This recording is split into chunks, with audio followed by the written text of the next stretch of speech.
তোমাদের নাম জানি। তোমরা কি ভালো গো? আমার নাম বিন্দু। আমি কিন্তু তোমাদের নাম জানি।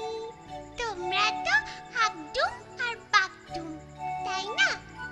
তোমরা আমার বাড়ি পৌঁছে দেবে না গো? নিশ্চয়ই দেব। আকাশ পথে। ও মা, তুমি তাও জানো দেখছি। মা বলেছে তো। আকাশ পথে তুমি ভয় পাবে না তো? একটুও না। আচ্ছা, তোমার বাড়ি কোথায়? রাঙামাটি গ্রামে। আমি আকাশ থেকে তোমাদের চিনিয়ে দেব আমাদের বাড়ি।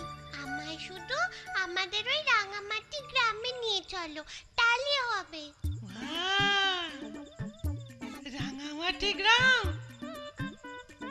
বাবা বাবা বাবা, কি সুন্দর নাম। এই এক্ষুনি যাচ্ছি। এই বাগডম, তুই ওই পাজিটাকে তোল। আমি বিন্দুকে নিয়ে আকাশে উঠছি। মোটেও না। ভাজিটাকে তুই নে। বেটা খেয়ে খেয়ে বেশ ভারী হয়েছে। আমি বিন্দুকে নেব। তুই না, আমি। না, বিন্দু আমার কাছে থাকবে। না, আমার কাছে। না, তোর কাছে না, আমার কাছে। তোমরা আবার ঝগড়া শুরু করলে? থামো বলছি। কে রে? আরে, বিচুটি এলো কোত্থেকে? তো পিচুটিরই গলা রে। পিচুটির গলা আমি নকল করেছি, হয়নি? একদম 10-এ 10।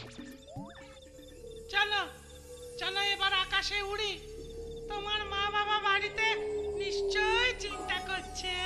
হ্যাঁ হ্যাঁ, চলো চলো। কিন্তু কে কাকে নেবে ঠিক হলো না তো। আমি বলি কি, ওর নাম তো বিন্দু, তাই বাগডুম নেওয়াই ভালো, কি বলিস? ঠিক আছে, তাই নে।